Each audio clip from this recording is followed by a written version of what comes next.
ॐ अज्ञानतिमिरान्धस्य ज्ञानाञ्जनशलाकया चक्षुरुन्मिलितं येन तस्मै श्रीगुरवे नमः। नमो विष्णुपादाय कृष्णप्रेष्ठाय भूतले श्रीमते भक्तिवेदांत स्वामिनिति नामिने।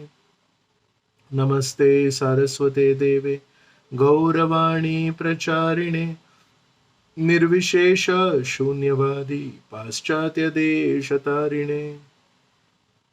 जय श्री कृष्ण चैतन्य प्रभु नित्यानंद श्री अद्वैत गदाधर शिवासदि गौर भक्त वृंद। हरे कृष्णा कृष्णा कृष्णा हरे हरे, हरे राम राम राम हरे हरे। तो आप सबके बीच मुझे ये 2 शब्द बोलने का मौका मिल रहा है, इसके लिए मैं बहुत बहुत आभारी हूँ आप सबका। आज हम चर्चा कर रहे हैं भगवत गीता अध्याय क्रमांक 10 और उसमें श्लोक क्रमांक है 8, 9, 10 और 11। इसके ऊपर मुझे विनती की है कि आप इन श्लोकों के ऊपर कुछ चर्चा कर सकते हैं। तो भगवत गीता में 700 श्लोक हैं, उसमें श्री कृष्ण भगवान 550 श्लोक बोलते हैं। बाकी सब श्लोक अधिकतर अर्जुन बोलते हैं, कुछ श्लोक धृतराष्ट्र बोलते हैं और कुछ श्लोक फिर संजय बोलते हैं। तो ये 550 श्लोक में इतना बहुत कुछ श्री कृष्ण भगवान ने दिया है। भगवान के पास देने के लिए बहुत कुछ होता है, लेकिन कभी कभी भगवान जो देते हैं वो बटोरने के लिए हमारे हाथ कम पड़ जाते हैं। इसलिए कभी कभी भगवान सारांश रूप में भी कुछ कहते हैं। तो ये जो 4 श्लोक है, श्लोक क्रमांक 8, 9, 10 और 11, इसको कहते हैं संपूर्ण गीता का 4 श्लोकों में सार। संस्कृत भाषा में इसको कहते हैं चतुः श्लोकी गीता। चतु मीन्स 4 श्लोकों में अगर सब किसी को गीता आपको बतानी है, कोई बोले अरे मेरे पास कोई समय नहीं है भैया, तो जल्दी से बता दे मुझे, सो इसको कहते हैं चतुश्लोकी गीता।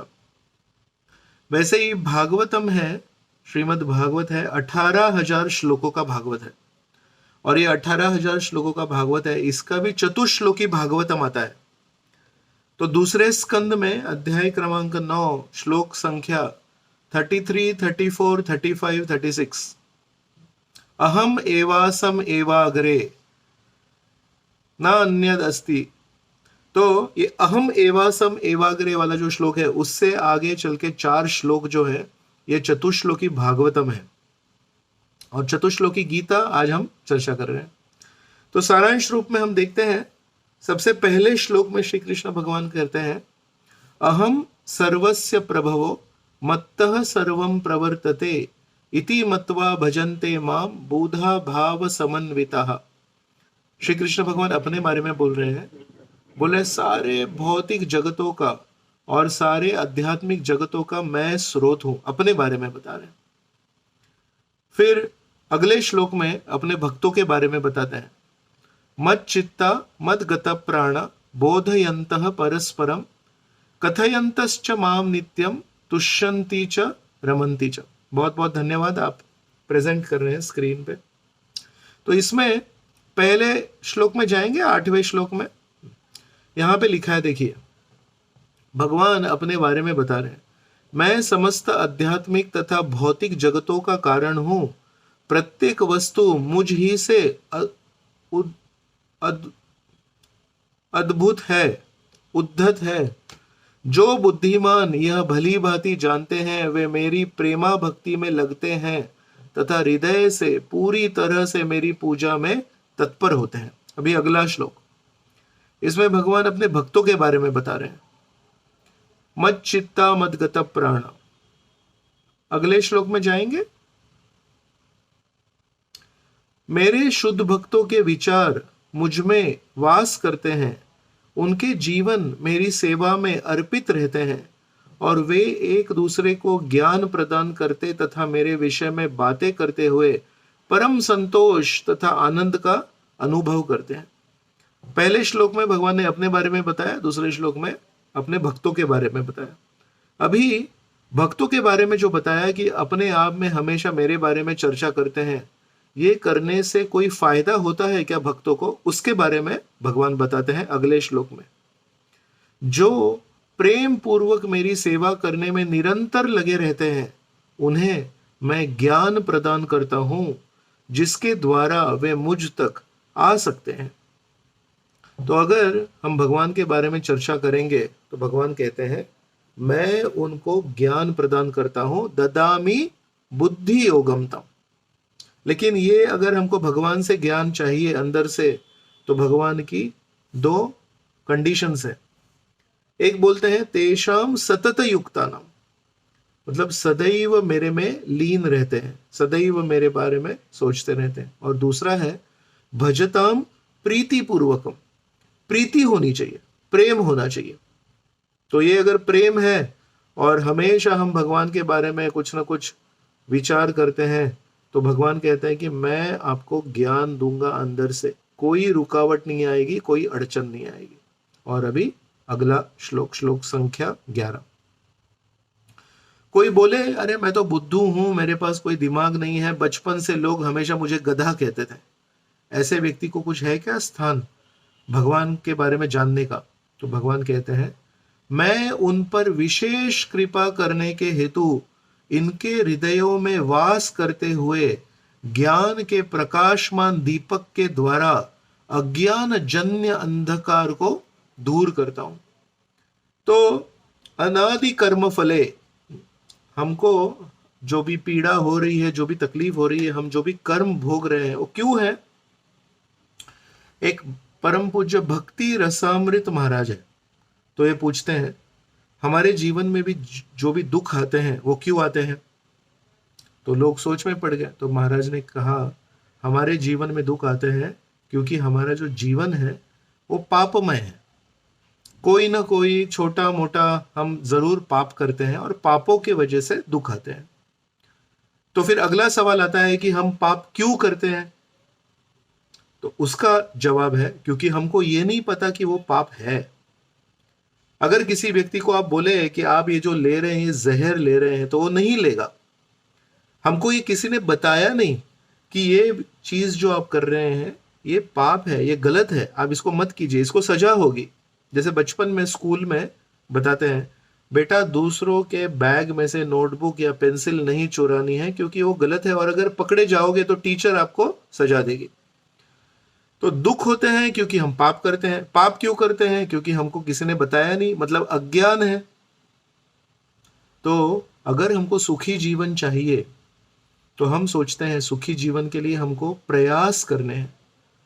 हमको, वो बचपन में एक कहानी थी, एक लोमड़ी थी जो अंगूर के खेतों में चली गई और वहां से ऊपर देख रही थी, अंगूर थे, और बहुत ऐसे कूद रही थी और कुछ तो करके अंगूर को पकड़ने की कोशिश कर रही थी, लेकिन अंगूर तो बहुत ऊंचे थे।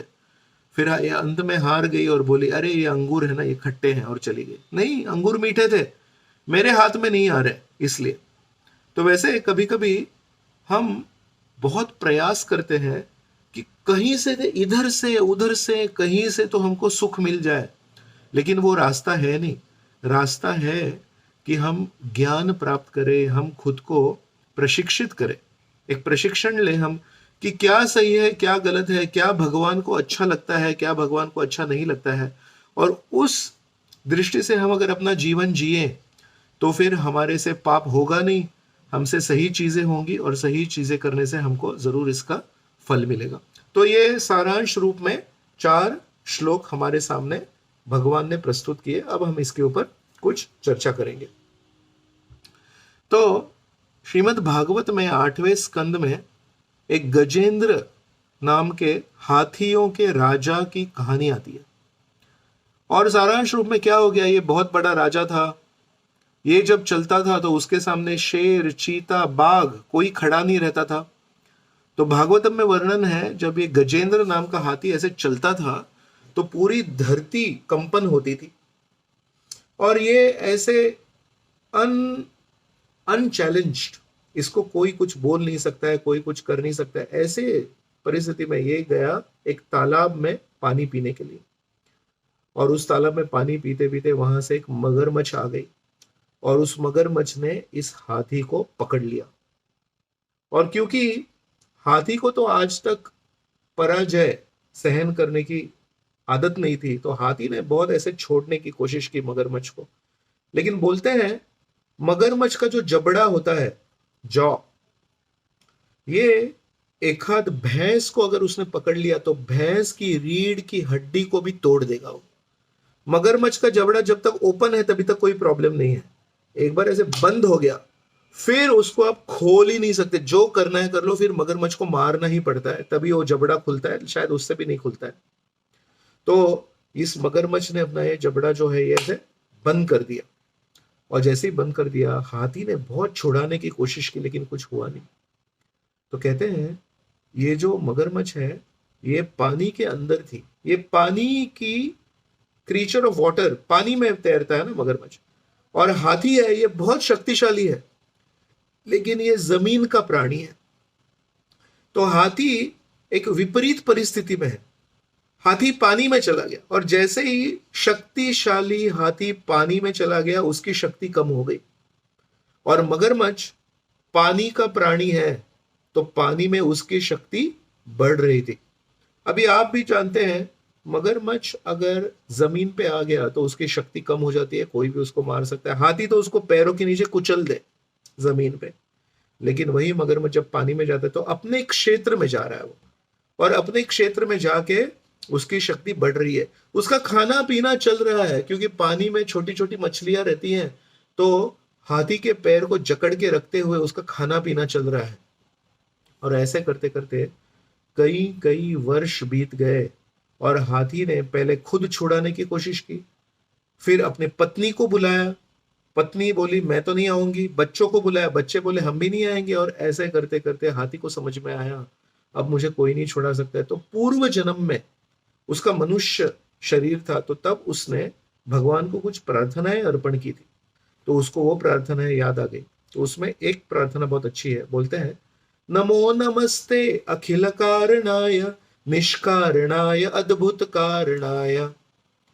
बोलते हैं हे भगवान, मैं आपको प्रार्थना कर रहा हूं, कैसे उसको वर्णन करते हैं, नमो नमस्ते अखिल कारणाय, आप सारे कारणों के मूल कारण हैं। जैसे उदाहरण देता हूं, कोई मिठाई बनती है, हम मिठाई खाते हैं, मिठाई से हमको बहुत अच्छा स्वाद आता है, मिठाई में जो स्वाद देने वाली चीज है वो है शक्कर। तो शक्कर वस्तु एक परिणाम है, लेकिन ये परिणाम कौन से कारण की वजह से हुआ, तो गन्ने का जूस, गन्ने का जूस को थोड़ा हीट करते हैं तो उसे फिर शक्कर बनती है। तो चलो गन्ने के जूस तक जाते हैं, गन्ने का जूस कारण है शक्कर का, लेकिन गन्ने का जूस खुद एक परिणाम है, किस चीज का, गन्ने का। गन्ना कारण हुआ तो गन्ने के जूस परिणाम हुआ अगर हम उस गन्ने को एक मशीन में डालेंगे तो। ऐसे शक्कर का कारण गन्ने का जूस, गन्ने के जूस का कारण गन्ना, और गन्ना कहां से आया, जमीन से आया, तो गन्ना खुद एक परिणाम हो गया, फिर जमीन कारण हो गई, जमीन कहां से आई। ऐसे करते करते इस दुनिया में जितनी भी चीजें हैं एक दृष्टि से देखेंगे तो वो परिणाम है, और एक दृष्टि से देखेंगे तो वो कारण है। माता पिता है वो बच्चों के कारण है और बच्चे परिणाम है, लेकिन माता पिता खुद भी तो किसी के बच्चे हैं, तो माता पिता खुद भी तो किसी के परिणाम है और कारण माता पिता। ऐसे तो वैसे गजेंद्र बोल रहे हैं सारे कारणों को अगर हम परिणाम रूप से देखें और उनके कारण तक जाए फिर उसको परिणाम देखें उसके, तो अखिल कारण आए, सारे कारणों के कारण कौन है, तो बोलते हैं वो भगवान है। लेकिन अगले ही वाक्य में बोलते हैं निष्कारणाय, निष्कारणाय मतलब आप ऐसे कारण हैं जो सारे कारणों के कारण है लेकिन आपका कोई कारण नहीं, तो फिर आप कारण कैसे हुए, तो बोलते हैं अद्भुत कारण है। अद्भुत कारण है मतलब ये ना बहुत ही कठिन चीज है समझना कि कैसे भगवान सारे चीजों को शुरुआत करते हैं लेकिन उनका कोई स्रोत नहीं है। ईशोपनिषद नाम का एक बहुत महत्वपूर्ण उपनिषद है, उसमें एक कहते हैं भगवान की स्तुति हो रही है, तो पहले ही श्लोक में कहते हैं ओम पूर्णमदः पूर्णमिदं पूर्णात् पूर्णमुदच्यते पूर्णस्य पूर्णमादाय पूर्णमेवावशिष्यते। पूर्ण पूर्ण पूर्ण पूर्ण, इस श्लोक में केवल पूर्ण शब्द के अलग अलग रूप हैं। तो कहते हैं भगवान पूर्ण है और इस पूर्ण भगवान से अनेक अनेक पूर्ण चीजें आती रहती हैं और अनगिनत पूर्ण चीजें इस पूर्ण भगवान से आने के बाद भी जो बचता है वो भी पूर्ण है। तो भगवान शुरुआत में अकेले रहते तो वन, और भगवान से अनेक अनेक ब्रह्मांड निर्माण होते और सारे ब्रह्मांड अपने आप में पूर्ण है। ब्रह्मांड में जो भी हो रहा है उसको ब्रह्मांड के बाहर की किसी चीज की कोई जरूरत नहीं है। ब्रह्मांड के अंदर जो है वो परिपूर्ण है। एक सूर्य है, एक चंद्र है, तारे हैं, ग्रह हैं, पानी है, वायु है, सब कुछ है। लेकिन अनगिनत ऐसे पूर्ण चीजें भगवान से निकलते हैं तो जो बचते हैं वो फिर भी संपूर्ण ही रहते हैं, वो भगवान रहते हैं। तो बार बार ये भगवान की स्तुति आती है कि भगवान सारी चीजों के स्रोत है और जो भगवान से उत्पन्न होता है वो भी पूर्ण है। इसलिए भगवान हमको यहाँ पे कहते हैं अहम सर्वस्य प्रभवो, सारी चीजों का स्रोत मैं हूं। और बोलते हैं इति मत्वा भजन्ते माम, जो व्यक्ति इस चीज को जानता है, जिसका ये मत हो जाता है, बुधा भाव समन्विता, वो मेरी अच्छे से भक्ति करता है। हमारे जीवन में बहुत सारे लोग होते हैं, हमारे परिवार वाले होते हैं, हमारे जॉब में हमारे जो बॉस हैं वो हो सकते हैं, या कोई बड़े पॉलिटिशियन हो सकते हैं, समाज में कोई नेता हो सकते हैं, या फिर हमारे जीवन में बहुत सारे बचपन से देवी देवता भी हैं। आम तौर पे अगर आप देखें तो किसी भी व्यक्ति को अपने अगल बगल में दिखने वाले लोग जो आंखों को दिखते हैं, ऐसे लोगों को शरण जाना बहुत आसान हो जाता है। उसके लिए श्रद्धा नहीं लगती। अरे मैं देख रहा हूं ये जो व्यक्ति है ना मेरे कंपनी का बॉस है, और जैसे ही ये कंपनी में एंटर करता है तो सारे लोग चेयर पे बैठे ऐसे एकदम सीधे हो जाते हैं। तो क्यों नहीं मैं मेरे बॉस की शरण लूं? क्यों नहीं मैं मेरे बॉस की खुशामद करूं, ताकि मेरे बॉस अगर मेरे से खुश हो जाए तो मेरी बात बन जाए। और मेरे शहर में अभी मुझे नया एक मकान लेना है, तो जो लोकल मिनिस्टर है या म्युनिसिपालिटी में कोई जो बड़ा आदमी है, क्यों नहीं मैं उसकी खुशामद करूं? सो इन जनरल अगर आप देखेंगे, मेरी आंखों को दिखने वाले लोगों में श्रद्धा रखना आसान बन जाता है। मेरे आंखों से दिखने वाले जिसकी शक्ति है, सब लोग जिसके सामने नमन करते हैं, ऐसे व्यक्ति की पूजा करना आसान हो जाता है। लेकिन भगवान का एक बहुत बड़ा गुण है कि भगवान से सब कुछ उत्पन्न होता है और सब कुछ भगवान का ही है। लेकिन भगवान ने पूरी दुनिया में कहीं भी अपने नाम का कोई बोर्ड नहीं लगाया। This property belongs to Sharma and associates, this property belongs to this person. हर जगह पे जहां भी खाली प्लॉट होता है वहां पे लोग अपना अपना बोर्ड लगा देते हैं। एक केवल श्री कृष्ण भगवान है जिन्होंने कोई भी नदी में, कोई भी चांद में, तारों में, कोई भी पर्वत में, कोई भी खेत खलिहानों में कहीं भी अपने नाम का बोर्ड नहीं लगाया। हालांकि सब कुछ उनसे उत्पन्न होता है। हम जब इस दुनिया में आए तो सारे पर्वत वहीं के वहीं थे, सारी नदियां वहीं की वहीं थी, और हम जाने के बाद भी ये सब रहने वाला है। तो किसने बनाया ये सब? और सबसे मजे की बात है कि भगवान ने कहीं भी उधर बोर्ड नहीं लगाया है। तो हमारे सामने एक चैलेंज है। जो दिख रहा है शक्तिशाली है, हालांकि वो 5 साल के लिए शक्तिशाली हो, हालांकि वो 50 सालों के लिए शक्तिशाली हो, उनकी पूजा करें। कि जो व्यक्ति अनादि काल से इस सारी पृथ्वी का स्रोत है, ये सारे ब्रह्मांड का स्रोत है, जो ब्रह्मा जी का स्रोत है, ब्रह्मा जी उनकी नाभि में से जो कमल निकलता है उसके ऊपर पैदा होते हैं, उस व्यक्ति की पूजा करें। तो हमारी बुद्धि कहती है अरे छोड़ो, कौन भगवान, कैसे भगवान, कौन सी नाभि, कौन से ब्रह्मा जी, सामने ये व्यक्ति दिख रहा है, इसकी पूजा करो, काम बन जाएगा। पूजा मतलब ये नहीं कि धूप दीप जलाने से पूजा होती है। पूजा मतलब उस व्यक्ति का जाके गुणगान करना है, उस व्यक्ति की खुशामद करनी है। वो व्यक्ति बोले नाच तो नाचेंगे, वो व्यक्ति बोलेगा बैठ तो बैठेंगे, इसको कहते हैं पूजा। तो साधारण तौर पे जो व्यक्ति दिखने में आता है, समझ में आता है, उसकी पूजा करना आसान हो जाता है। लेकिन भगवान बोलते हैं बुधा भाव समन्विता। इस श्लोक में एक शब्द उपयोग किया है जैसे हम जानते हैं भगवान के एक अवतार रह चुके हैं, बुद्ध अवतार। तो ये जो बुद्ध अवतार है, इनको बुद्ध क्यों कहते हैं? बुद्धिमान व्यक्ति है। ये सिद्धार्थ गौतम के नाम से जन्मे, लेकिन उनको उनके माता पिता ने जीवन की सच्चाई को कभी सामने नहीं आने दिया, और हमेशा उनके सामने कोई भी व्यक्ति आता तो वो हमेशा नौजवान होता। अगर उसको छींक भी आ जाती तो उसके पिताजी उसको वहां से हटा देते। तो इसने जिंदगी भर हमेशा नौजवान महिलाओं को और नौजवान पुरुषों को देखा, कभी किसी को रोग नहीं देखा, कभी बुढ़ापा नहीं देखा, कभी मृत्यु नहीं देखी। और एक दिन गलती से जब महल के बाहर गया, उसे देख लिया, तो उसको सोचा अरे ये क्या है। फिर गया में गए और गया में एक पेड़ के नीचे बैठे और फिर उनको ज्ञान प्राप्त होता, उनको कहते हैं बुद्ध। बुद्धि से होता है बुद्ध। वही शब्द श्री कृष्ण भगवान इस श्लोक में उपयोग कर रहे हैं और बोल रहे हैं जो असली बुद्धिमान व्यक्ति है वो सोचता है, ये जो व्यक्ति है ये तो बोल रहे हैं कि मैं स्रोत हूं, मैं कारण हूं, लेकिन मैं देखता हूं कि ये भी परिणाम है। कोई बड़ा मिनिस्टर है जो बोल रहा है मैं तुम्हारे सब काम करा दूंगा, मेरे चरणों में गिर जाओ, तो हम सोचेंगे अरे ये कारण है कि परिणाम है। अगर लोगों ने इन मिनिस्टर को वोट नहीं दिया तो क्या ये मिनिस्टर मिनिस्टर बन पाएगा? मतलब वो मिनिस्टर आज कह रहा है कि मैं तुम्हारे सक्सेस का कारण हूं, अगर मेरी पूजा करेंगे तो मैं तुमको सक्सेस का परिणाम दे सकता हूं।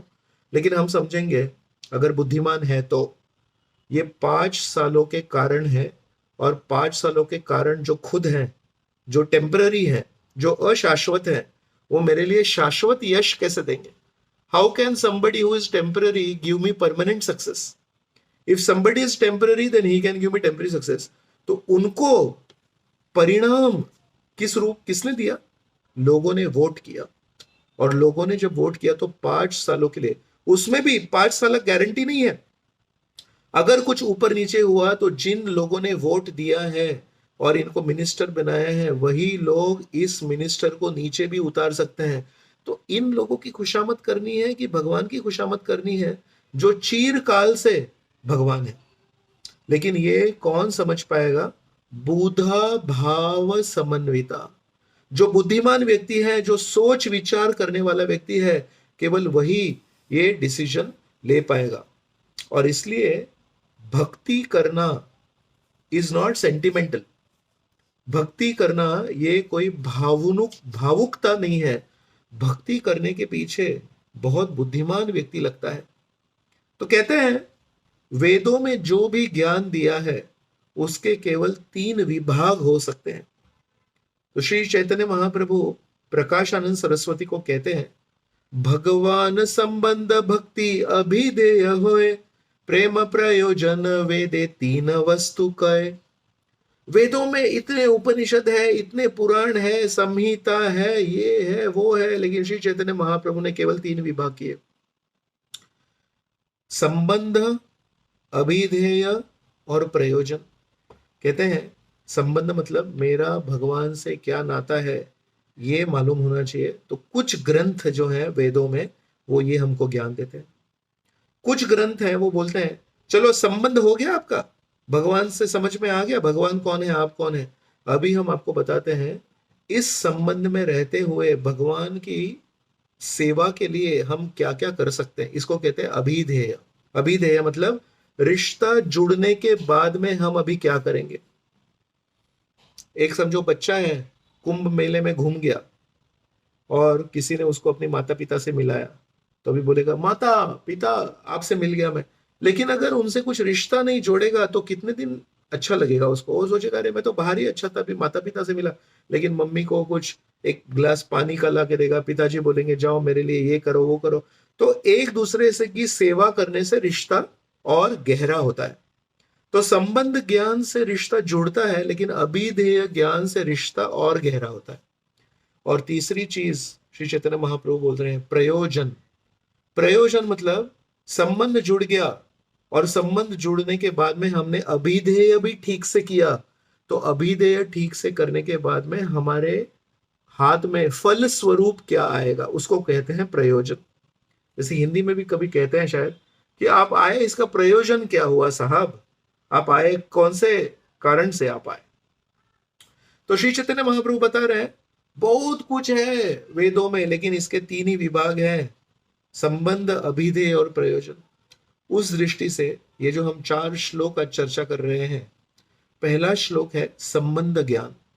श्री कृष्ण भगवान कहते हैं मुझे जानिए, मैं सारी चीजों का स्रोत हूं, और जब आप ये ठीक से जानेंगे तभी आप मेरी बुधा भाव समन्विता, आप मेरी भक्ति करेंगे।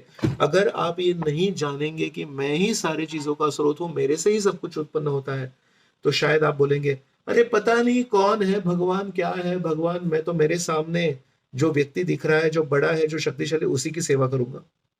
तो इसलिए ज्ञान प्राप्त होना बहुत ही महत्वपूर्ण है। और इस तरह का जो कार्यक्रम आप आयोजित कर रहे हैं हर शनिवार को शाम को, ये क्यों इंपॉर्टेंट है? जब तक हम भगवान के बारे में सुनेंगे नहीं, तब तक हम भगवान की दिशा में चलने के लिए उत्सुक नहीं होंगे। तो इसलिए संबंध ज्ञान बहुत महत्वपूर्ण है। श्री चैतन्य महाप्रभु ने, उनके कई शिष्य रह चुके हैं।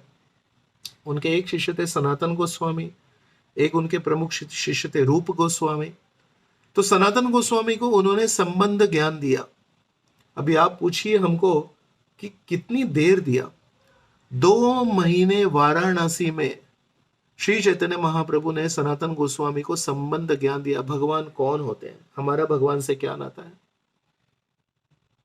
भगवान के अलग अलग रूप क्या है। भगवान के कुछ रूप होते हैं वो ऐश्वर्य होते हैं, ऐश्वर्य मतलब नारायण हो गए, शंख चक्र गदा पद्म हो गए।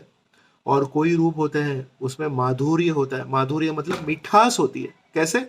जो श्याम सुंदर कृष्ण है, कोई शस्त्र नहीं, उनके हाथ में तलवार नहीं, उनके हाथ में धनुष नहीं, कुछ नहीं, क्या है उनके हाथ में?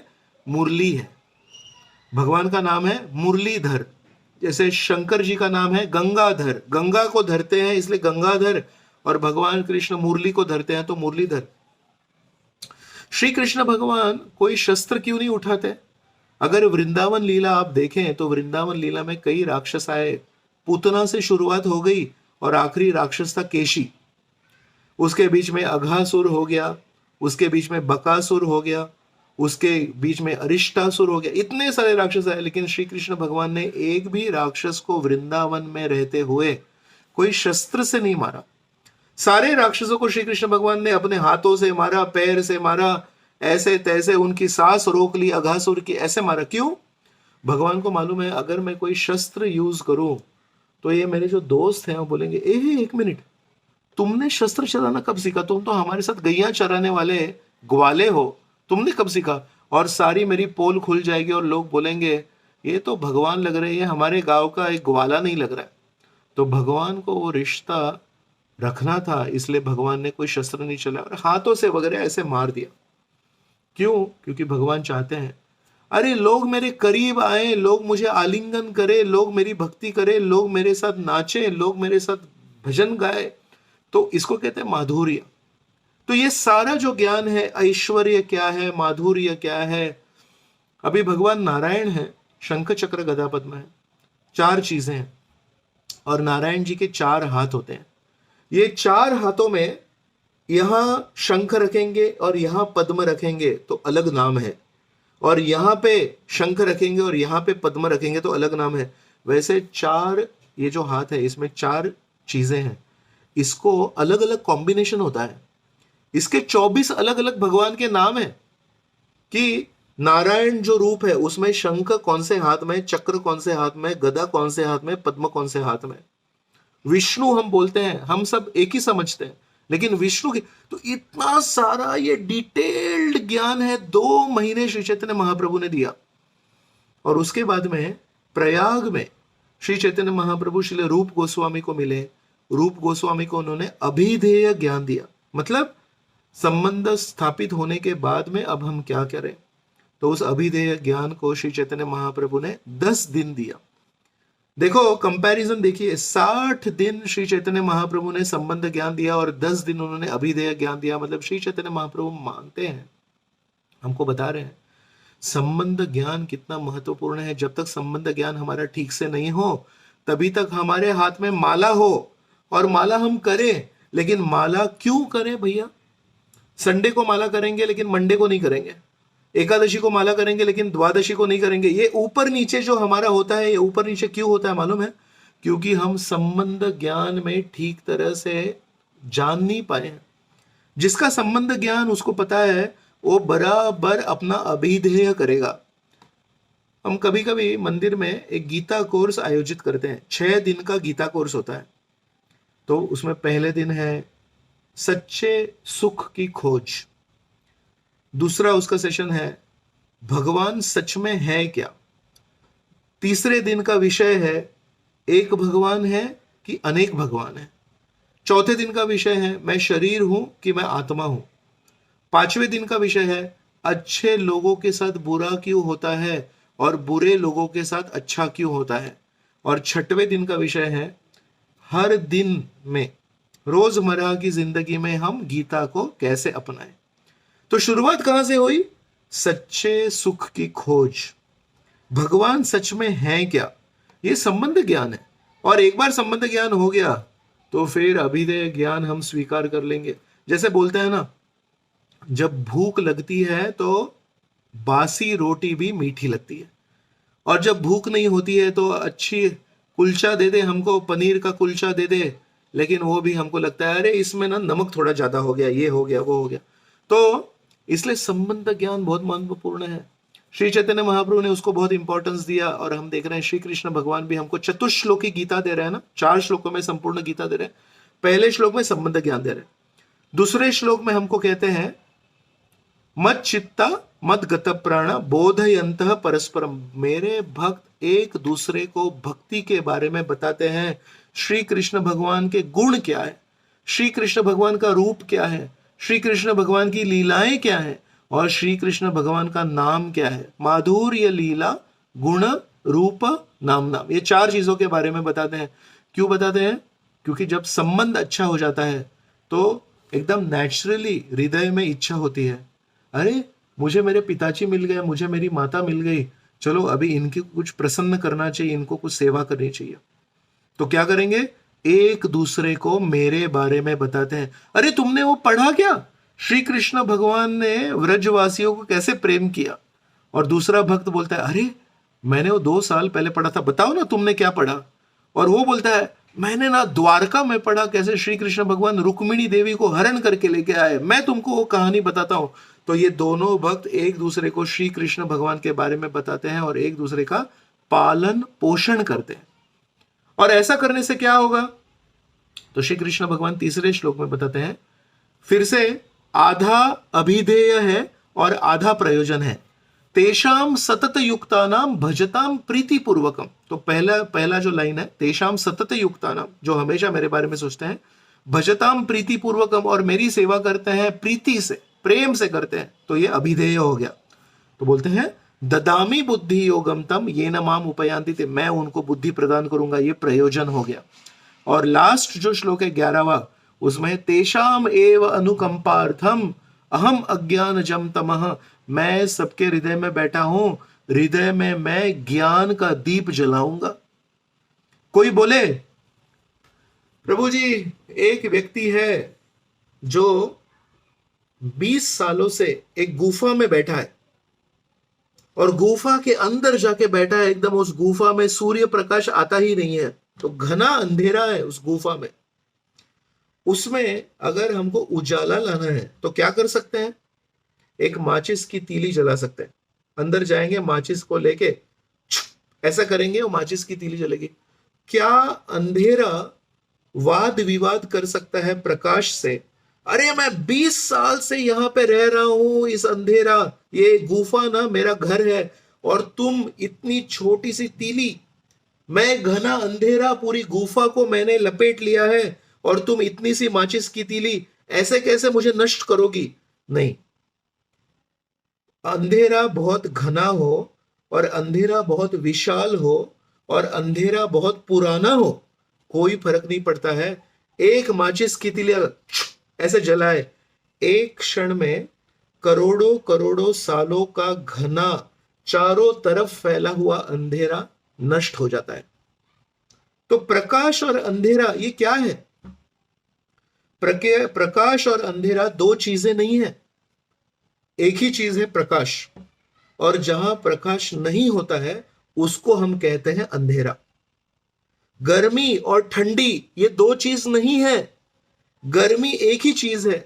जहां पे गर्मी नहीं होती है उसको हम कहते हैं ये तो ठंडी चीज है। वैसे ही अच्छाई और बुराई ये दो अलग अलग चीजें नहीं है। जहां अच्छाई नहीं होती है, जो बच जाता है, उसको बुराई कहते हैं।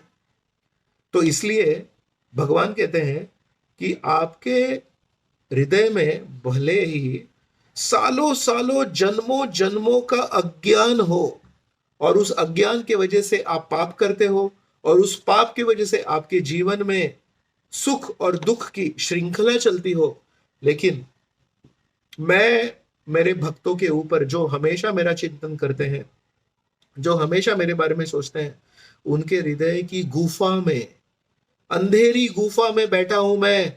और जैसे ही मैं देखता हूं कि ये भक्त बहुत ही प्रामाणिक है, बहुत ही अच्छे भक्त हैं, मैं वहां मेरे ज्ञान का दीप जलाता हूं।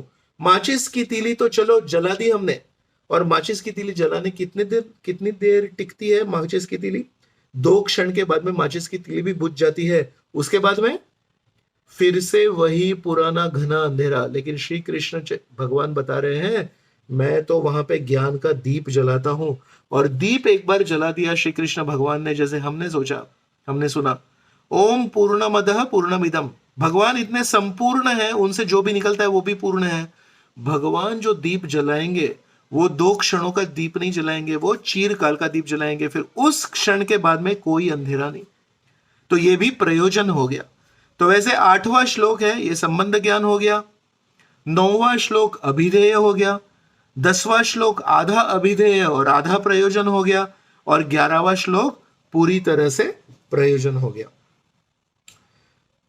तो पहला हमारा जो चैलेंज है वो है, जो व्यक्ति दिखते हैं और जो व्यक्ति हमारे सामने हमारी पूजा को लेने के लिए लालायित है, और हमारे अगल बगल के समाज में जितने लोग हैं वो बोलते हैं अरे छोड़ो, कौन से भगवान, क्या भगवान, ये है, इनके पैर में पड़ो, काम हो जाता है। हैदराबाद में एक वीजा गणेश है। तो ये वीजा गणेश क्यों बोलते हैं उनको?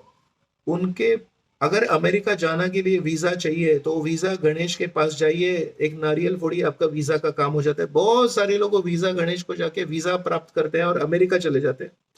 लेकिन अमेरिका जाने के बाद में क्या सुखों की बौछार होती है? अमेरिका जाने के बाद में किसी को कोई तकलीफ नहीं होती है? अमेरिका जाने के बाद में क्या कोई बैंकरप्ट हुआ नहीं? अमेरिका जाने के बाद में क्या कोई जुर्म का शिकार हुआ नहीं? Nobody became a victim of crime in America. जो भी अमेरिका में चला गया सब एकदम सुखी हो गया, जन्म मृत्यु जरा व्याधि के परे चला, ऐसा कुछ है? श्रील प्रभुपाद जी एक बार एक प्रवचन कर रहे थे दिल्ली में। उस समय भारत पाकिस्तान युद्ध चल रहा था 1971। और प्रभुपाद जी जब कर रहे थे तो उस समय दिल्ली में ब्लैकआउट चल रहा था। सारी खिड़कियों पे काला कागज लगा दीजिए और अंदर थोड़ा सा दीप जलाइए। क्यों? क्योंकि जब बम गिरते हैं तो समझ में नहीं आना चाहिए कि ये शहर है और शहर के ऊपर बम गिराना है करके। तो प्रभुपाद जी जब कर रहे थे तो एक प्रवचन किए, फिर बोले किसी को कोई सवाल है? तो एक महिला थी, उम्र में ज्यादा थी, तो उन्होंने बोला प्रभुपाद जी, ये जो याहिया खान है, याहिया खान मतलब उस समय के पाकिस्तान के जो नेता थे, वो बोले ये याहिया खान है, इनको आप बोलिए ना युद्ध बंद करने के लिए। देखो कितनी डरावनी परिस्थिति हो गई है, कहीं से भी बम गिरते हैं, कुछ भी होता है। प्रभुपाद जी ने जवाब दिया, अगर मैं याहिया खान को बोलूं कि युद्ध समाप्त हो कर दीजिए, समझो युद्ध समाप्त हो गया, तो क्या तुम मरोगी नहीं? क्या तुम मृत्यु से बच जाओगी? तो उस महिला को समझ में आया, युद्ध में मरूं या युद्ध मरने के बाद में किसी और दुर्घटना में मरूं, मरना तो है। तो प्रभुपाद जी बोले, आप सब लोग याहिया खान की बढ़ाई क्यों कर रहे हैं कि अरे युद्ध बंद कर दो? क्योंकि याहिया खान अगर युद्ध बंद करेगा लेकिन मृत्यु से हमको बचा नहीं सकता है, लेकिन वही प्रशंसा, वही भक्ति, वही भावनाएं, वही रिश्ता अगर हम श्री कृष्ण भगवान से जोड़े तो बोलते हैं हमको मृत्यु और जन्म के जो चक्कर है इससे हमको श्री कृष्ण भगवान छुटकारा देंगे। तो हम किसी न किसी की बढ़ाई तो करने वाले हैं, तो क्यों नहीं हम श्री कृष्ण भगवान की बढ़ाई करें? क्यों हम इस दुनिया के लोगों की बढ़ाई करने में इतने मशगूल हैं, इतने बिजी हैं, कि भगवान की बढ़ाई करने के लिए समय नहीं बचता है, तो श्री कृष्ण भगवान बोलते हैं, अरे मैं सारे कारणों का कारण हूं और मेरे से ही सब कुछ उत्पन्न होता है। लेकिन अगर आप सोच विचार करने वाले बुद्धिमान व्यक्ति हैं तभी आप मेरी भक्ति करेंगे, नहीं तो साधारण व्यक्ति तो बोले छोड़ो भगवान को, इधर सामने मेरे देवी देवता दिख रहे हैं, जो हमारा नेता है वो भी तो एक देवता ही है, आलीशान गाड़ी में घूमता है, 4 सेक्रेटरी होते हैं, देवी देवताओं को भी आलीशान लाइफ है और बहुत सारे लोग उनके आगे पीछे घूमते हैं। बस श्री कृष्ण भगवान भगवत गीता में कहते हैं, यजन्ते इह देवता। 7वें अध्याय में एक श्लोक में श्री कृष्ण भगवान एक इस शब्दों को, यजन्ते इह देवता, इह देवता मतलब इह लोक, इह लोक मतलब इस लोक। तो ये इह देवता में केवल जो देवी देवता हम मंदिरों में पूजते वो नहीं आते, हमारे मंत्री लोग आते हैं, समाज के बड़े बड़े जो खुद को बड़े मानने वाले लोग हैं वो आते हैं, बड़े बड़े जो कैपिटलिस्ट हैं वो भी ये इह देवता में आते हैं। तो भगवान बोलते हैं, अरे इन सब की पूजा कर रहे हो आप, लेकिन ये जो फल देते हैं ना, क्योंकि ये इह देवता खुद टेम्पररी है, इसलिए ये जो फल देते हैं वो भी टेम्पररी है। तो इसलिए केवल बुद्धिमान व्यक्ति है जो परमानेंट चीजों के ऊपर फोकस करता है, जो बोलता है मुझे वो चीजें नहीं चाहिए जो 2 दिन बाद काल की शक्ति मेरे हाथों में से छीन लेगी, मुझे वो चीजें चाहिए जो कोई भी व्यक्ति मेरे हाथों से कभी भी छीन नहीं सकता है, मुझे वो चाहिए। केवल वही व्यक्ति भगवान की पूजा करता है। तो श्रील प्रभुपाद जी अपनी किताबों में एक एक फ्रेज यूज करते हैं, बोलते हैं सारा फायदा ही फायदा है भगवान की पूजा करने का, जन्म मृत्यु के चक्र में से हमको छुटकारा मिल जाता है। लेकिन फिर भी प्रभुपाद बोलते हैं इंग्लिश में, irrational unwillingness to surrender to Krishna. Irrational unwillingness मतलब हम जो हिचकिचा रहे हैं भगवान की सेवा में लगने के लिए, वो इररेशनल है, it does not make any sense. जो व्यक्ति खुद टेम्पररी है, जो फल हमको टेम्पररी दे रहा है, उसके पीछे हम परमानेंट उनकी सेवा कर रहे हैं।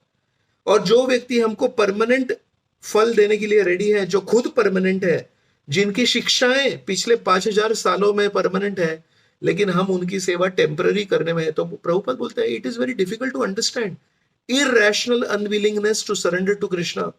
लेकिन जो भी भक्त हम देखते हैं भागवतम में, 5 पांडव हो गए, 5 पांडवों के जीवन में क्या दुख नहीं आए, लेकिन उन्होंने एक चीज नहीं छोड़ी कि दुख आए उनको उन्होंने झेला और दुख झेलते झेलते हमेशा भगवान को स्मरण किया। तो ऐसा कहते हैं श्री कृष्ण भगवान द्वारका में रहते थे वृंदावन से निकलने के बाद में, लेकिन अगर आप पहले स्कंद का 11वां अध्याय पढ़ेंगे तो that is Krishna's return to Dwarka. Hastinapur का, कुरुक्षेत्र का युद्ध समाप्त होने के बाद में हस्तिनापुर के राज सिंहासन पे श्री कृष्ण भगवान ने युधिष्ठिर को बिठा दिया और फिर 11वें अध्याय में श्री कृष्ण भगवान द्वारका लौटते हैं। तो उसमें श्लोक में आता है, द्वारकावासी जब श्री कृष्ण भगवान को द्वारका में आगमन होते हुए देखते हैं तो बोलते हैं, हे श्री कृष्ण भगवान, आप है द्वारकावासी, लेकिन आप हमेशा दूसरे जगहों पे ही रहते हैं, द्वारका में तो आप बहुत कम रहते हैं, और आप द्वारका में नहीं रहते तो हमको आपके विरह में बहुत दुख होता है। और कहते हैं जैसे सूरज दुनिया से चला जाता है तो कैसे पूरे जग में अंधेरा आता है, वैसे हमारे आंखों में से जब आप चले जाते हैं तो हमारे जीवन में भी अंधेरा आ जाता है। ऐसा एक श्लोक है वहां पे। तो अभी सवाल उठता है, श्री कृष्ण भगवान के सारे परिवार वाले, वसुदेव हो गए, देवकी हो गई, रोहिणी देवी हो गई, सारे परिवार वाले द्वारका में रहते हैं, तो ये द्वारका वाले ऐसे क्यों बोल रहे हैं कि अरे आप द्वारका में नहीं रहते, अलग जगह पे रहते, क्यों? क्योंकि कभी कभी अपने ही व्यक्ति को हम पहचान नहीं पाते हैं। तीसरे स्कंद में उद्धव और मैत्रेय का एक संवाद है, उसमें उद्धव मैत्रेय मुनि को कहते हैं, अरे मैत्रेय मुनि, श्री कृष्ण भगवान यदुवंशी हैं और मैं भी यदुवंशी हूं, तो मैं आपको एक बात बताता हूं, यदि हम यदुवंशियों ने भगवान को कभी पहचान नहीं पाए। और उसके लिए उदाहरण देते हैं, बोलते हैं चांद का जन्म समुद्र में से हुआ। वो जो समुद्र मंथन लीला हुई ना, समुद्र मंथन लीला में सोम चंद्र का जन्म होता है। तो उद्धव मैत्रेय को उदाहरण देते हैं, जैसे चांद का जन्म समुद्र में से हुआ तो सारी मछलियों ने सोचा ये हमारी जैसी एक मछली है, थोड़ी सफेद मछली है और थोड़ा इसका आकार अलग है, लेकिन ये मछली है क्योंकि समुद्र में से। वैसे ये उदाहरण उद्धव मैत्रेय मुनि को देते और बोलते हैं हम सारे यदुवंशी सोचते रह गए हमारे जैसे ही दो हाथ हैं, हमारे जैसी दो आंखें, सब कुछ हमारे जैसे, और ये श्री कृष्ण भी हमारे जैसे ही है।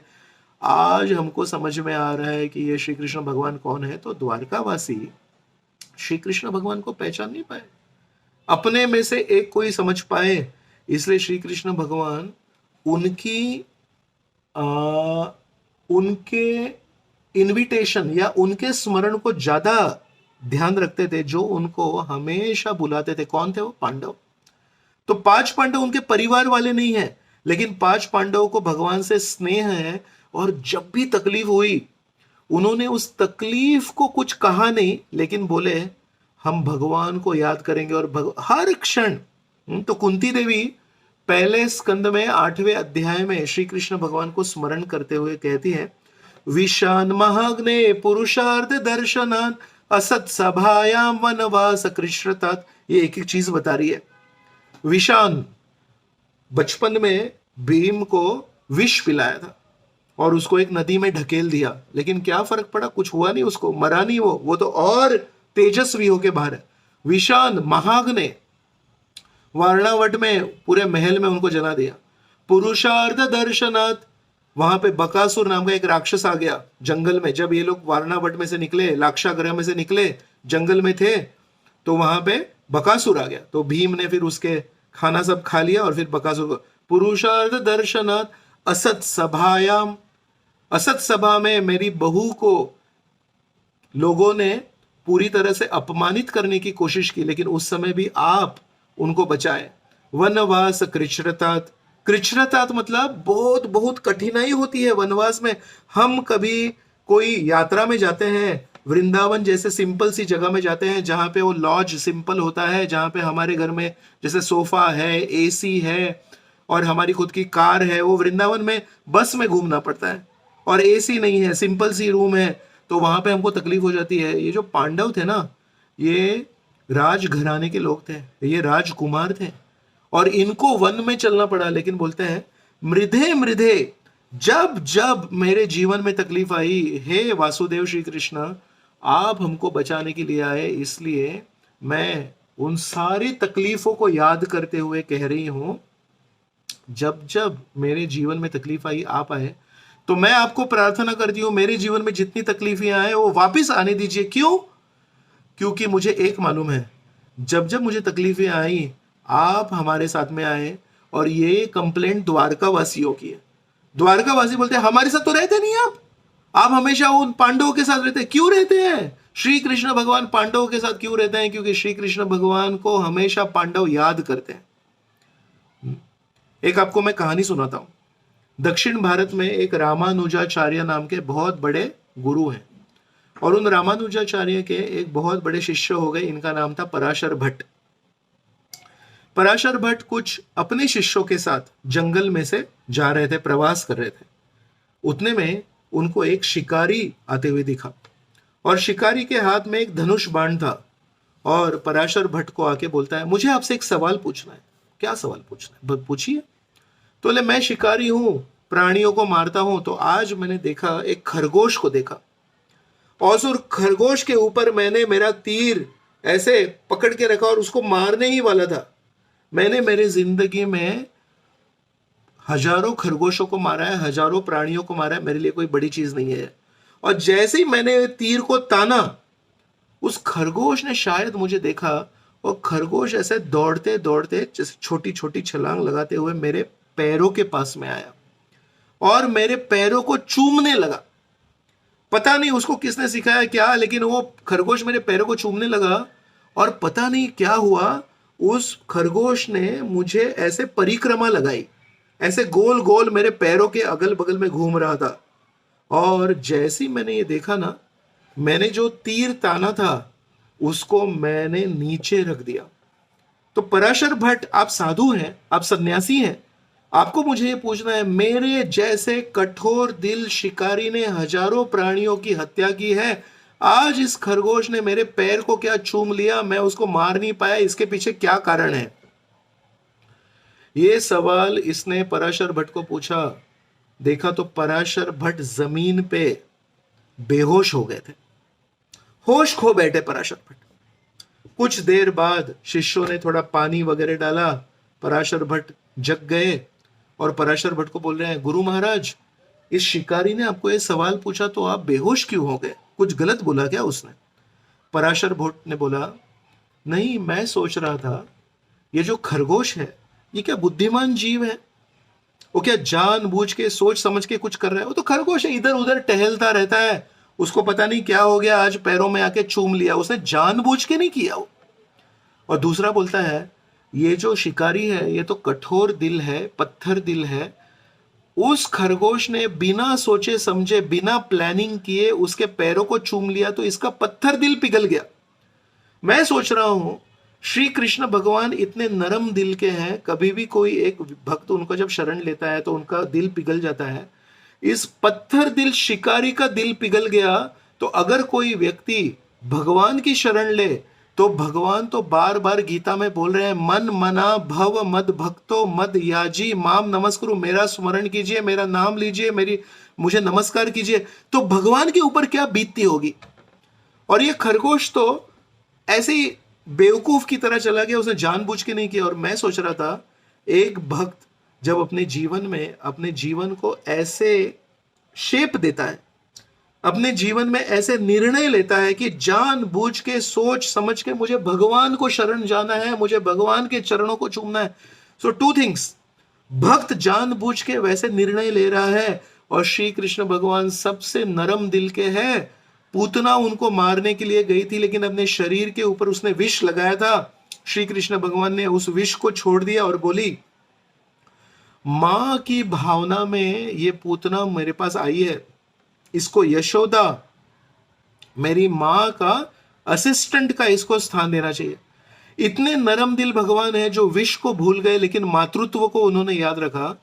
तो पराशर भट्ट बोल रहे हैं, अगर कृष्ण भगवान बार बार बोल रहे हैं तो कितने नरम दिल है। और अगर किसी व्यक्ति ने जानबूझ के सोच समझ के शरण ली तो भगवान के ऊपर क्या बीतेगी। ये सोच के मैं गिर गया। ये कहानी है पांडवों की। पांडवों ने क्षण क्षण जब भी तकलीफ हुई, प्रहलाद ने, उसके पिताजी ने उनको जब जब मारने की कोशिश की, उन्होंने भगवान की शरण ली, इसलिए भगवान दौड़े आए। तो कभी कभी हम सोचते हैं, ये भगवान को खुद आने की क्या जरूरत है? तो कहते हैं अकबर बीरबल की कहानी है। अकबर ने बोला, क्यों बीरबल, तुम्हारे धर्म में भगवान को कुछ काम नहीं है क्या? क्यों, क्या ऐसा बोल रहे हैं? नहीं, ये अवतार भगवान का, ये अवतार भगवान का, इस भक्त को बचाने के लिए भगवान, उस भक्त को बचाने के लिए भगवान। हमारे धर्म में भगवान इस दुनिया में नहीं आते, हमारे भगवान उधर रहते हैं, ऊपर रहते हैं, अल्लाह ऊपर रहते हैं करके, वो इस दुनिया में नहीं आते। तो बोले ठीक, बात तो सही है। कुछ दिनों बाद नौका विहार चल रहा था। राजा और रानी, जैसे हम राधा कृष्ण का नौका विहार करते हैं, वैसे राजा और रानी नौका में बैठ रहे थे। तो राजा रानी दोनों बैठ गए और बीरबल ने दासी को कहा, जब राजकुमार को तुम रानी के हाथों में दोगी तो थोड़ा फिसल ना तुम।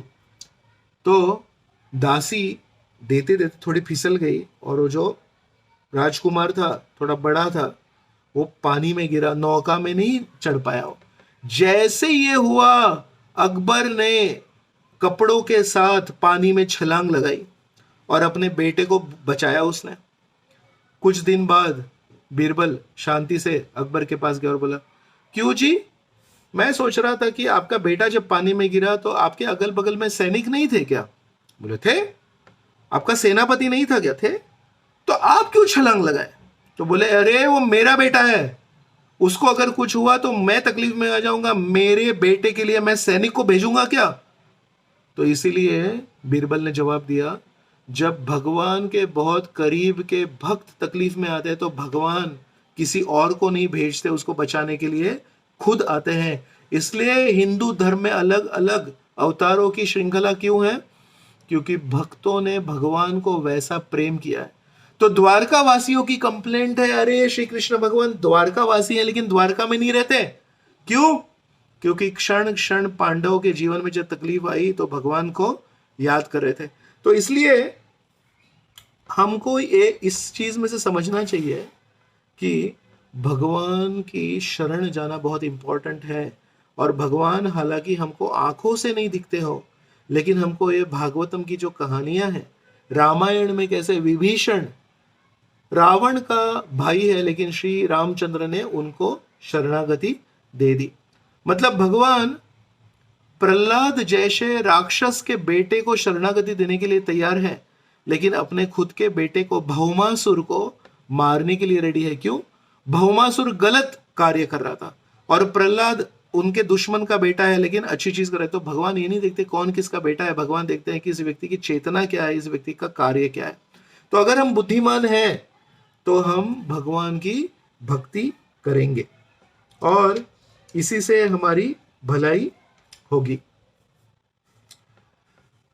श्रील प्रभुपाद इस श्लोक में भगवान के भक्तों का महत्व भी बताते हैं। क्यों? बार बार हम उसी बात को बोल रहे हैं कि भगवान की भक्ति करनी है। कौन से भगवान की? जो भगवान दिखते नहीं है, ये बहुत कठिन है। और जो देवी देवता इस दुनिया में दिखते हैं उनकी भक्ति करना, उनकी पूजा पाठ करना आसान है। तो एक बहुत बड़ा महत्वपूर्ण श्लोक है भागवतम में जो अम्बरीश महाराज के कार्यकलापों के बारे में बताता है। तो कहते हैं, सवै मनः कृष्ण पदारविंदयो वचांसि वैकुंठ गुणानुवर्णने। तो इसमें कहते हैं अम्बरीश महाराज नाम के एक बहुत बड़े राजा थे जिनका मन हमेशा श्री कृष्ण भगवान के चरणों में लगा रहता था। तो ये श्लोक बहुत फेमस श्लोक है और इस श्लोक का तात्पर्य की जो पहली लाइन है उसमें प्रभुपाद जी लिखते हैं, श्री कृष्ण भगवान 7वें अध्याय के पहले श्लोक में गीता में कहते हैं, मय्यासक्त मना पार्थ योगम युञ्जन मदाश्रयः। इसमें कहते हैं मयि आसक्त। श्री कृष्ण भगवान बोलते हैं, हे अर्जुन, मेरे से आसक्त होने के लिए अब तुमको जो भी जानना है वो आप मेरे से सुनिए। और प्रभुपाद जी उसके सामने लिखते हैं, भगवान से आसक्त होना मतलब भगवान के भक्तों द्वारा बताई गई सेवा करना। हम सोचते हैं भगवान से आसक्त होना मतलब डायरेक्टली श्री कृष्ण भगवान से रिश्ता जोड़ना, लेकिन प्रभुपाद जी उसमें बताते हैं भगवान से आसक्त होना मतलब भगवान के भक्त जो भगवान से पहले से आसक्त हैं उनसे शिक्षा ग्रहण करना। क्यों? जो व्यक्ति खुद भगवान से आसक्त नहीं है वो आपको भगवान की आसक्ति के बारे में कैसे बताएगा? अगर मैं खुद की बात लूं और मैं अगर भगवान से आसक्त नहीं हूं और मैंने आज का ये प्रवचन पढ़ा और बोला कि अरे मुझे भगवान को पाना है, जय कृष्णा कृष्णा कृष्णा ऐसे बोलने लग गया, लेकिन कृष्ण से आसक्ति कैसे बढ़ानी है, कृष्ण को प्रसन्न करने के लिए क्या करना चाहिए और कृष्ण को तकलीफ देने के लिए क्या लोग करते हैं, कैसे मुझे पता चलेगा? मैं अपनी मन घड़न कल्पना करूं और अपने हिसाब से कुछ निर्णय लूं और फिर सोचूं देखो कृष्ण को ये अच्छा लगता है, कृष्ण मोरपंख लगाते हैं तो क्या मैं भी मोरपंख लगाऊं? और मैं मोरपंख लगाऊंगा तो क्या कृष्ण भगवान मुझे कृपा देंगे? बोलेंगे अरे इसको भी मोरपंख अच्छा लगता है, मुझे भी मोरपंख अच्छा लगता है, तो इसको कृपा, इससे कृपा मिलेगी। कृष्ण भगवान हमेशा पीतांबर धोती पहनते हैं तो मैं भी पीतांबर धोती पहनूं तो क्या भगवान को अच्छा लगेगा? मालूम नहीं मुझे। तो इसलिए भगवान से आसक्ति अगर करनी है तो भगवान के भक्तों से आसक्ति करनी पड़ेगी जो स्वयं भगवान से आसक्त हैं, तभी हमको वो रास्ता दिखाएंगे कि नहीं ये मत करना, ये करने से भगवान खुश नहीं होते, ये करना, ये करने से भगवान खुश होते। हर चीज के लिए कुछ प्रमाण होना चाहिए, कोई प्रूफ होना चाहिए, है कि नहीं? ऐसा। तो इसलिए पहला जो श्लोक है हमको बता रहा है कि भगवान के बारे में ज्ञान प्राप्त करना चाहिए और भगवान के बारे में ज्ञान प्राप्त करने के उपरांत हमको उनके भक्तों से उस ज्ञान को अपने जीवन में कैसे उतारना है ये भी चीज सीखनी है। अभी दूसरे श्लोक में इसलिए अगली बात आती है, मत चित्ता मत गत प्राण। इसलिए भक्त क्या करते हैं, एक दूसरे को भगवान के बारे में बताते हैं। तो मत गत प्राण, मत गत प्राण मतलब एक मछली को आप पानी में से बाहर निकालो और उस मछली की क्या परिस्थिति हो जाएगी, उसके गत प्राण, प्राण चले गए। क्यों? पानी नहीं है। वैसे श्री कृष्ण भगवान बता रहे हैं मेरे भक्त जो असली भक्त होते हैं अगर वो एक दूसरे को मिले बिना कुछ दिन गुजारते हैं तो बोलते हैं अरे कोई भक्त नहीं मिला 3-4 दिनों से, ऐसे लग रहा है कि मैं मछली हूं और पानी के बाहर मुझे किसी ने निकाल के रखा है। कहाँ है भक्त, कहाँ है भक्त? कोई कथा है, यूट्यूब पे कोई लेक्चर है, अरे गूगल मीट पे शनिवार को 6:30 बजे कुछ प्रोग्राम होता है, उसमें कुछ इन्विटेशन आया नहीं, अरे लिंक नहीं भेजी आपने अभी तक। घुटन होती है। क्यों घुटन होती है? मत चित्ता मत गत प्राण बोधयंतः परस्परम।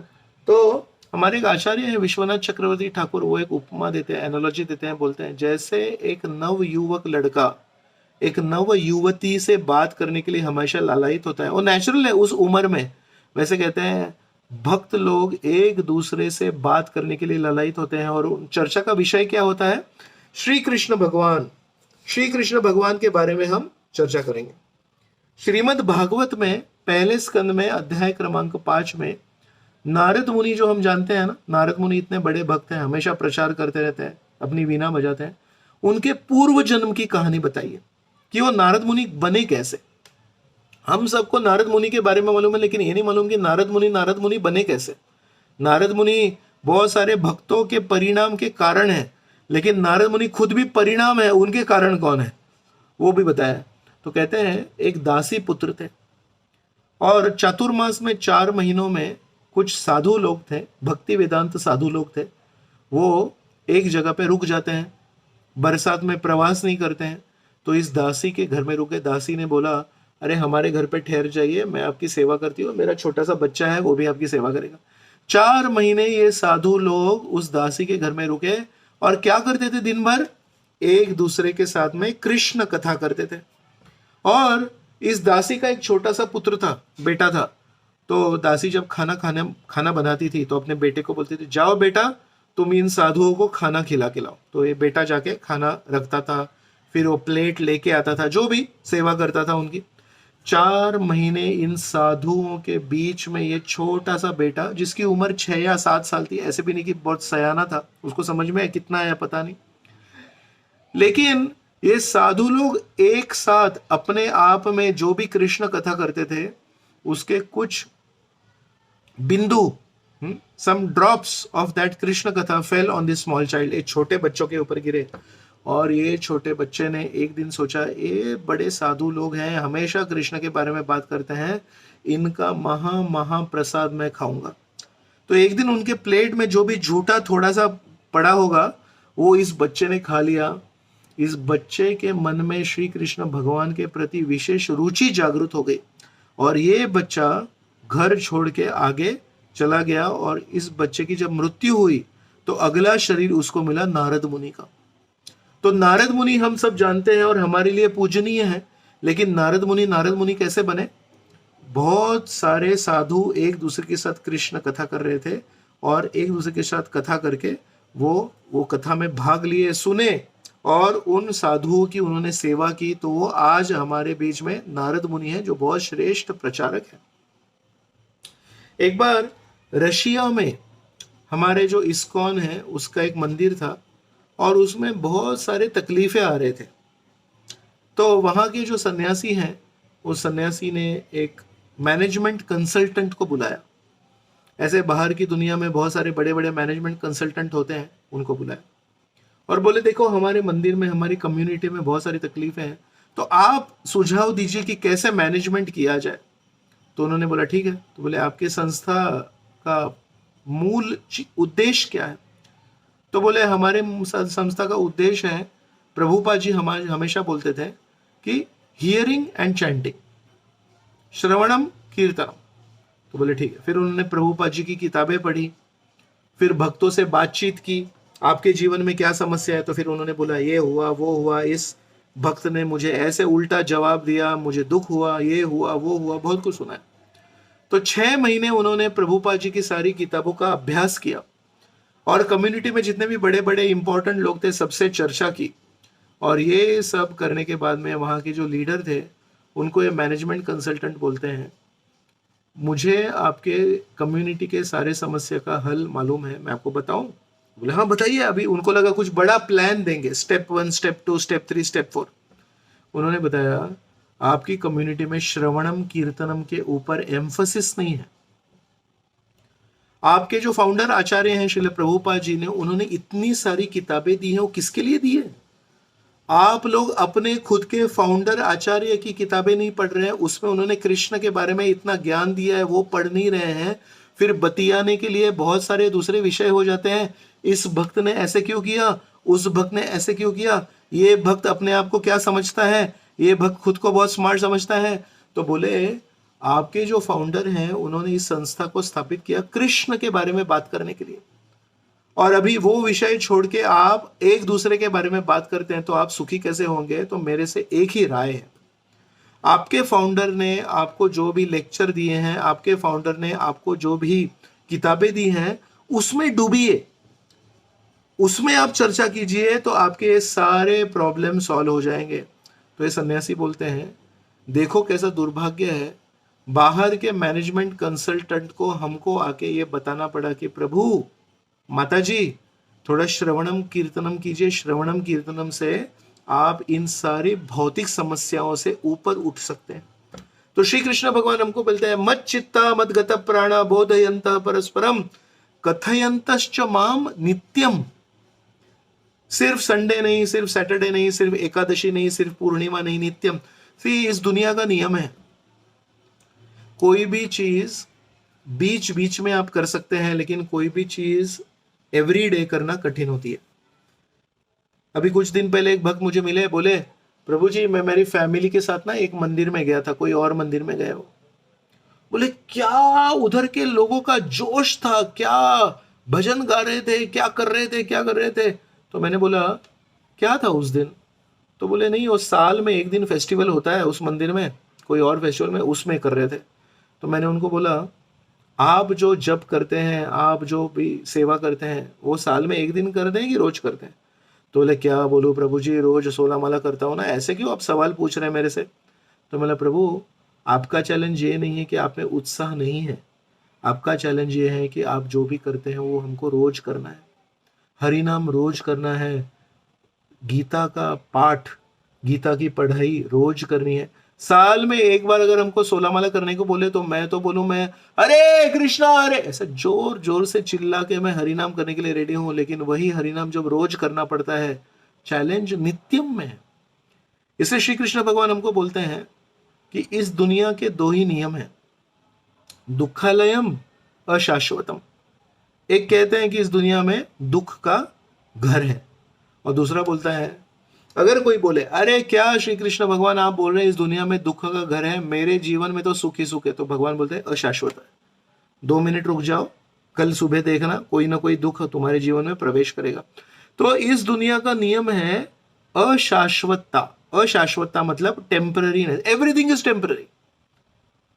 इतना तेजस्वी सूर्य है, सूर्य के सामने कोई टिक नहीं पाता है, लेकिन वो भी टेम्पररी है, रात आ ही जाती है, अंधेरा आ ही जाता है। लेकिन श्री कृष्ण भगवान बोलते हैं अगर तुमको भक्ति करनी है, तो इस भौतिक संसार का ये जो नियम है कि सब कुछ अशाश्वत है, सब कुछ टेम्पररी है, उसके विपरीत जाना पड़ेगा तुमको। तुमको हर रोज भक्ति करनी है, तुमको हर रोज हरिनाम लेना है, तुमको हर रोज एक लाइन पढ़नी है प्रभुपाद जी की किताबों में से, लेकिन रोज पढ़ना है, रोज सेवा करनी है। ऐसे नहीं कि कान्हा को हमारे घर में मूर्ति के रूप में हम लाए और केवल एकादशी के दिन हम उनको नहलाए, एकादशी के दिन खाना खिलाए, बाकी दिन वो एक गुड़िया बन जाए। गुड़िया को थोड़ी हम रोज खाना खिलाते हैं, हम तो भगवान को खाना खिलाते हैं। तो घर में बच्चों की बारबी डॉल होती है, बारबी। श्री कृष्ण भगवान की मूर्ति को बारबी डॉल नहीं बनाना है, और सिर्फ एकादशी के दिन नहीं खिलाना है, रोज कम खिलाइए, एक ड्राई फ्रूट खिलाइए, लेकिन रोज खिलाना है। पानी हम कैसे रोज पीते हैं, वैसे भगवान की मूर्ति को रोज, ऐसा नहीं कि एक दिन करना है। तो श्री कृष्ण भगवान बोलते हैं हमारा चैलेंज ये नहीं है कि साल में से एक दिन भक्ति करनी है, हमारा चैलेंज ये है कि रोज करना है, नित्यम। और हमारी जो जान निकलती है वो उसी में निकलती है।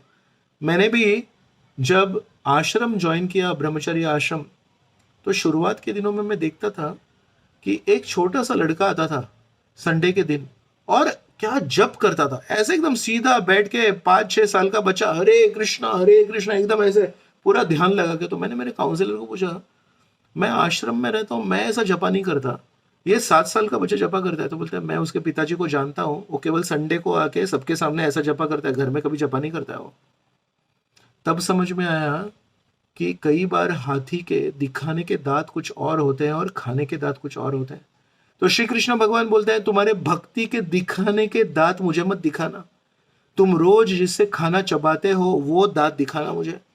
तो इसलिए कथयंतश्च माम नित्यम तुष्यंती च रमंती च, जब हम हर रोज बिना चुके कर्तव्य के रूप में हमारा हरिनाम करेंगे, कर्तव्य के रूप में हम श्लोक पाठ करेंगे, कर्तव्य के रूप में हम हमारी सेवा करेंगे, छोटी ही सही, उसमें हमको संतोष प्राप्त होगा। हम साल में एक बार, 15 दिन में एक बार, 2 महीने में एक बार ऐसे कुछ करेंगे, उससे संतोष कभी प्राप्त नहीं होगा, समाधान कभी प्राप्त नहीं होगा। इसलिए श्री कृष्ण भगवान हमको बोल रहे हैं कि तुष्यंती च रमंती च, कैसे? एक दूसरे को हरि कथा बोलने में। श्रील प्रभुपाद जी जब प्रवास करके अमेरिका पहुंचे तो बॉस्टन शहर के बाहर बॉस्टन हार्बर में पहुंचे और वहां उन्होंने एक भजन लिखा, मार्की ने भागवत धर्म। तो वहां प्रभुपाद जी शिप पे हैं, जहाज पे हैं और सामने पूरे बॉस्टन शहर को देख रहे हैं, लंबी लंबी इमारतें हैं, बहुत बड़ा एकदम शहर है।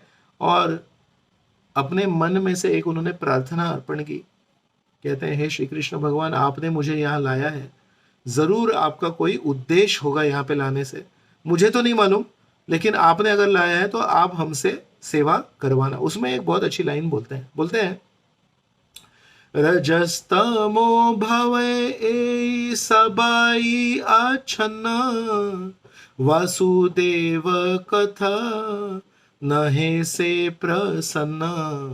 बोलते हैं रजस्तमो भावा एते सबाई आच्छन्न, मैं इस बॉस्टन में देख रहा हूं हर एक व्यक्ति रजोगुण या तमोगुण से प्रभावित है। वासुदेव कथा नाहे से प्रसन्न, और इनको मैं श्री कृष्ण की कथा बताऊंगा, नाहे से प्रसन्न, इनको प्रसन्नता नहीं होगी हरि कथा से। लेकिन जब तक ये हरि कथा नहीं सुनेंगे, रजस और तमस ये गुण का प्रभाव कम कैसे होगा? रजो और तमोगुण से हम लड़ाई नहीं लड़ सकते, लेकिन हम उसको दबा सकते हैं हरि नाम से और हरि कथा से। तो इसलिए श्रील प्रभुपाद जी ने बाद में एक प्रार्थना अर्पण की। भागवत का एक श्लोक है, पहले स्कंद में 2 अध्याय में श्लोक क्रमांक 18, उसमें हमारे सूत गोस्वामी बोलते हैं, शृण्वताम स्वकथा कृष्ण पुण्य श्रवण कीर्तन, हृद्यंतस्तोय भद्राणी विधुनोति सुहृत्सताम। कहते हैं जब कोई व्यक्ति ध्यान पूर्वक श्री कृष्ण भगवान की कथा सुनता है तो श्री कृष्ण भगवान उस भक्त के हृदय में बैठे हैं। जब अपनी ही कथा सुनते हैं तो उस भक्त का हृदय को साफ करते हैं, विधुनोति सुहृत्सताम, धोते हैं। तो केवल हरि कथा में बैठने मात्र से हमारा हृदय साफ हो जाएगा और भगवान के प्रति आकर्षण तो बनने ही वाला है। प्रभुपाद जी कभी कभी अपने अंग्रेजी शिष्यों को लेके भारत में भ्रमण करते थे। तो समझो भी वृंदावन में लेक्चर दे रहे हैं, दिल्ली में दिए, बॉम्बे में दिए, तो चलो इंग्लिश में बोलेंगे। अभी वृंदावन में कितने लोगों को इंग्लिश आता है? तो एक बार अपने वेस्टर्न पाश्चात्य देशों को शिष्यों को बैठ के हिंदी में लेक्चर दे रहे थे। तो ये शिष्य 5 मिनट बैठे, फिर समझ में आया कि प्रभुपाद जी तो हिंदी में लेक्चर दे रहे, तो उठ के चले गए। बाद में प्रभुपाद जी ने बुलाया और बोले आप उठ के क्यों गए? तो बोले नहीं प्रभुपाद जी, आप हिंदी में लेक्चर दे रहे थे, हिंदी तो हमको समझ में नहीं आती। तो प्रभुपाद जी बोले मैं हिंदी में नहीं लेक्चर दे रहा हूँ, मैं इंग्लिश में नहीं लेक्चर दे रहा हूँ, वो तो भाषा हो गई, मैं भगवान के बारे में बता रहा हूँ। और जब गुरु भगवान के बारे में बोलते हैं तो वो जो ध्वनि निर्माण होती है वो हमको पवित्र करती है। वो हमारे जीवन में, अपने दिल में जो भी कलमश होते हैं, गंदी चीजें होती है, उसको धोते हैं। तो आगे से आप मत करना। फिर ये जो अंग्रेजी शिष्य हैं ये समझ गए कि जब प्रभुपाद जी प्रवचन कर रहे हैं, अपने हृदय में भगवान को लेके घूम रहे हैं, तो भाषा कोई भी हो लेकिन उसको श्रवण करना है। तो उससे क्या होगा? जब हम भगवान की कथा को श्रवण करते हैं तो भगवान के बारे में संबंध ज्ञान होगा और भगवान की अभिधेय वहां से शुरू होता है। जब हम बैठ के कथा सुनते हैं तो हम भगवान की सेवा कर रहे हैं, और उसका एक परिणाम होगा कि जितना हम भगवान की सेवा, भगवान के बारे में सुनेंगे, नेचुरल है कि इतना कुछ सुन रखा है, पूरा पेट फूल गया है भगवान के बारे में सुन सुन के। नेक्स्ट स्टेप इज जो हमने सुना है वो किसी के साथ बांटने की इच्छा होगी। तो श्रवणम के बाद में आता है कीर्तनम। और बहुत अच्छा श्रवणम किया, बहुत अच्छा कीर्तन किया, तो मन में वही चल रहा है और जुबान पे भी वही है, तो स्मरणम होता है फिर। तो प्रहलाद महाराज सुने थे नारद मुनि से, और अपने दोस्तों को अपने गुरुकुल में श्रवणम कराते थे, मतलब कीर्तनम कराते थे। इसलिए जब उनके ऊपर कुछ आक्रमण होता था तो हाथ जोड़ के स्मरणम करते थे, भगवान को याद करते थे, और भगवान को याद करते थे तो भगवान उनको कई बार बचा लिए। तो इसलिए मत चित्ता मत गत प्राणा बोधयंतः परस्परम, ऐसा होगा तो क्या होगा, सतत होगा ना। नित्यम था, कथयंत क्षमाम नित्यम, तो उस नित्यम वर्ड को भगवान वापिस तीसरे श्लोक में लेते हैं और बोलते हैं तेषाम सतत युक्ताना, जो हमेशा मेरे में लीन रहते हैं, भजताम प्रीति पूर्वकम, जो प्रेम से मेरी सेवा करते हैं, ददामी बुद्धि योगम तम, मैं उनको मार्ग दिखाऊंगा कैसे वो मुझे प्राप्त करें। कभी कभी हम लेक्चर वगैरह जब सुनते हैं तो हम सोचते हैं प्रभु जी मेरे घर में बहुत कठिनाई है, मेरे घर वाले जो लोग हैं वो कृष्ण भगवान को नहीं मानते हैं, मैं तो नाम जप करने के लिए जब बैठता हूं तो मेरे परिवार वाले मेरा विरोध करते हैं और बोलते हैं हो गया, अभी वापिस इसका माला शुरू हो गया, मेरी हंसी उड़ाते हैं, मेरा मजाक उड़ाते हैं। तो श्री कृष्ण भगवान बोलते हैं मुझे प्राप्त करने का रास्ता मैं आपको बताऊंगा, अगर आपने प्रामाणिकता से श्रवणम किया, अगर अपने प्रामाणिकता से मेरा संबंध ज्ञान। तो इसलिए हम में से जितने भी लोग प्रामाणिकता से श्रवण करेंगे और प्रामाणिकता से सुनेंगे कि भगवान कौन है, मैं कौन हूं, मेरा भगवान के साथ क्या रिश्ता है, भगवान बोलते हैं मैं आपको अंदर से मार्गदर्शन करूंगा, ज्ञान दूंगा, कैसे आप सारी उलझनों को अवॉइड करते हुए अपने जीवन में जितनी रुकावटें आए उनको टालते हुए कैसे एक्सपर्टली मुझे प्राप्त करेंगे। कोई अगर बोले प्रभु जी मैं ना अनपढ़ गवार हूं, अंगूठा छाप हूं, आप हमेशा गीता के बारे में बोलते हैं, भागवत के बारे में बोलते हैं, लेकिन मैं तो अंगूठा छाप हूं, मैं क्या करूं। तो प्रभुपाद जी उस श्लोक के तात्पर्य में बोलते हैं अगर कोई अनपढ़ गवार है, अंगूठा छाप है, भगवान बोलते हैं अगर आप प्रामाणिकता से मेरी सेवा करेंगे, और जब भी कोई साधु कुछ बता रहा है आप वहां जाके ध्यान पूर्वक सोचेंगे आज मुझे भगवान के बारे में क्या सुनने को मिलेगा, तो बोलते हैं भगवान उसका बेड़ा पार लगाएंगे, भगवान उसको मार्गदर्शन करेंगे। तो इसलिए एक संत है वो बोलते हैं तुम तुम्हारे काम में तो मैं मेरे धाम में, अगर तुम तुम्हारे काम में बिजी हो तो मैं मेरे धाम में बिजी हूं, तुम मेरे नाम में तो मैं तुम्हारे काम में, अगर तुम में मेरे नाम में बिजी हो तो मैं तुम्हारे सारे काम करा दूंगा। एक बहुत फेमस भजन है, करते हो तुम कन्हैया मेरा नाम हो रहा है, बस आपकी दुआ से सब काम हो रहा है। तो भक्त लोग सोचते हैं मैं तो अपना हरि नाम करता हूं, मैं अपनी सेवा करता हूं, लेकिन सारे दरवाजे कैसे खुल जाते हैं। जब श्री कृष्ण भगवान देवकी और वसुदेव के सामने उपस्थित हुए तो श्री कृष्ण भगवान बोले मुझे गोकुल महावन में लेके जाइए, और वसुदेव ने उस क्षण एक क्षण भी उन्होंने डिले नहीं किया, उसमें रुकावट नहीं की, उसमें उन्होंने देरी नहीं की। जैसे कृष्ण बोले गोकुल लेके जाइए, ऐसे बच्चों को उठा लिया और चलने लग गए। उन्होंने ये नहीं सोचा अरे भैया कृष्ण तुमने देखा कि नहीं कि मेरे हाथों में हथकड़ियां हैं, मेरे पैरों में जंजीरें हैं, मैं जेल में हूं, जेल के दरवाजे को ताला लगा है, बाहर सैनिक बैठे हैं। श्री कृष्ण भगवान की आज्ञा को देख के वसुदेव ने बच्चों को उठा लिया, अपने आप हथकड़ियां खुल गई, अपने आप जंजीरें टूट गई, अपने आप जेल का दरवाजा खुल गया, अपने आप सारे सैनिक सो गए, अपने आप यमुना नदी बट गई, अपने आप वहां पे संकर्षण आके बरसात में छांव दिए, और अपने आप वसुदेव यशोदा तक पहुंच गए, अपने बेटे को रखा, वापस बेटी को लेके आ गए। तो वैसे ही हमारे जीवन में भी अगर हम प्रामाणिकता से भगवान की आज्ञा का पालन करेंगे तो हम देखेंगे हमारे जीवन में जितनी भी रुकावटें आई हैं वो सारी अपने आप खुल जाएंगी। ददामी बुद्धि योगम तम ये न माम उपयांति थे।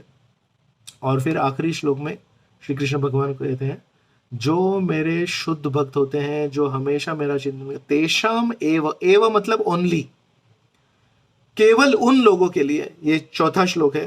तेषाम एव अनुकंपा, अनुकंपा मतलब कृपा, मैं ऐसे प्रामाणिक भक्तों को कृपा दिखाने के लिए उनके हृदय में ज्ञान का दीप जलाऊंगा, और आप चिंता मत करना, हमेशा मैं उनको मार्गदर्शन करूंगा। तो कभी कभी लोग ऐसा सोचते हैं कि ये जो भक्त लोग हैं ना, ये भावुक लोग हैं, ये हमेशा कीर्तन करते हैं, ये नाचते हैं, गाते हैं, छलांग लगाते हैं, इनको समझ में आता है क्या? फिलॉसफी कुछ समझ में आती है क्या इनको? तो हालांकि हम समझ नहीं पाते हो, लेकिन जो भी जरूरी है भगवत धाम जाने के लिए, जो भी समझना जरूरी है, श्री कृष्ण भगवान हमारे हृदय में से हमको प्रेरित करेंगे। प्रभुपाद जी ने जब इस्कॉन संस्था स्थापित की तो पाश्चात्य देशों में लोगों को प्रचार किया, उनको कृष्ण कौन है ये भी कई बार मालूम नहीं था। एक प्रहलाद आनंद स्वामी महाराज है, बहुत बड़े सन्यासी हैं, आज सन्यास मिनिस्ट्री है इस्कॉन के, उसके वो हेड है। एक जमाने में एक मंदिर में जब रहते थे ब्रह्मचारी के रूप में, तो जगन्नाथ बलदेव सुभद्रा की सेवा करते थे। तो पुजारी हैं और जगन्नाथ बलदेव सुभद्रा की सेवा करते हैं। एक दो हफ्ते बाद उन्होंने प्रभुपाद जी को एक खत लिखा, उसमें लिखा, Prabhupada, I have one question, what is it that I am serving? बोलते हैं मैं किस चीज की सेवा कर रहा हूं? तो प्रभुपाद जी ने लिखा, आप किस चीज के नहीं कर रहे हैं, आप व्यक्ति की कर रहे हैं। आपके सामने जो काले हैं वो कृष्ण है, जो सफेद हैं वो बलराम है, और बीच में जो पीले हैं वो सुभद्रा देवी है। समझे? तो सेवा करने में चूके नहीं। गुरु महाराज ने अगर कहा है आरती ऐसी करनी है तो वैसे आरती की, लेकिन देखिए कितने मासूम हैं, उनको ये नहीं मालूम ये व्यक्ति है कि चीज है, तो इंग्लिश में बोल रहे हैं what is it that I am serving. लेकिन आरती करने में चूके नहीं। हमको भारतीयों को ज्ञान काफी है, शंकर कौन है, कृष्ण कौन है, राम कौन है, नारायण कौन है, लेकिन अगर कोई बोले बेटा नमस्कार कीजिए भगवान को, अरे पीठ दुख रही है आज, पीठ में दर्द है, मैं झुकूंगा नहीं। तो ज्ञान है लेकिन हम सेवा नहीं कर रहे हैं। और पाश्चात्य लोगों ने सेवा भरपूर की, प्रभुपाद जी ने बोला वो किया, उनको भगवान ने अंदर से ज्ञान भी दिया, प्रभुपाद जी भी कृपा भी मिली, और आज बड़े बड़े शुद्ध भक्त बन गए और पूरे विश्व में प्रचार कर रहे हैं। आज कृष्ण भक्ति का प्रचार कोई भारतीय नहीं कर रहा है, आज कृष्ण भक्ति का प्रचार वेस्टर्न लोग कर रहे हैं। क्यों? तेषाम एव अनुकंपार्थम अहम अज्ञानजम तमः नाशयामी आत्मभावस्थो ज्ञान दीपेन भास्वता। जब ये पाश्चात्य देश के लोग कहीं भी कुछ लेक्चर देते थे, कहाँ उनके पास कुछ कहानियां थी, कहाँ उनके पास क्या था, लेकिन सिंसियर थे। तो भगवान ने बोला ये इनके गुरु की आज्ञा का पालन कर रहे हैं, इनको मैं सब दूंगा। तो सही समय पे कुछ उदाहरण मुंह में आ जाता था और उदाहरण देते थे, और बाद में अपने दोस्त को बोलते थे, अरे मैंने वो लेक्चर दिया, वो लेक्चर में उदाहरण दिया, कहाँ से उदाहरण है मालूम नहीं, मुझे ही नहीं मालूम ये उदाहरण। तो श्री कृष्ण भगवान बोलते थे नहीं, इसको मुझे मदद करनी पड़ेगी, प्रामाणिकता से प्रचार कर रहा है और गीता में जो मैंने बोला है वो मुझे सिद्ध करना पड़ेगा। तो ऐसे संबंध, अभिधेय और प्रयोजन, ये 4 श्लोकों में श्री कृष्ण भगवान ने पूरी गीता का सारांश दिया है। और बहुत बहुत धन्यवाद, आपने मुझे आज ये मौका दिया ये सबसे महत्वपूर्ण 4 श्लोकों पे चर्चा करने का। और मेरे से अगर कोई गलती हो गई हो तो मुझे माफ कर दीजिए। श्री कृष्ण भगवान ने हमारी तरफ जो भी संदेश हम तक पहुंचाने का एक प्रयास किया है, उसको हमने आपके सामने प्रस्तुत करने का एक छोटा सा प्रयास किया। बहुत बहुत धन्यवाद। हरे कृष्णा। जय श्री कृष्ण भगवान की जय, जय श्री श्री राधा गोपीनाथ भगवान की जय, जय श्रील प्रभुपाद की जय, अनंत कोटि वैष्णव वृंद की जय, जय निताय गौर प्रेमानंदे। हरि हरि बोल।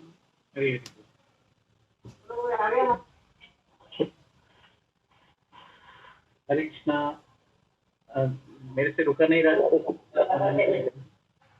तो मैं आपका बहुत बहुत धन्यवाद देना चाहूँगा। आपने इतने सुंदर तरीके से ये जो चतुश्लोकी गीता हमें समझाई और बहुत सिस्टमैटिक तरीके से एक्सप्लेन किया। मेरे पास शब्द नहीं है आपको धन्यवाद देने के लिए, बहुत बहुत धन्यवाद आपका। और एक्चुअली हम लोग 2021 में जब कोविड चल रहा था तब हमने ये प्रोग्राम शुरू किया, और करीब 1.5 साल हो गया है।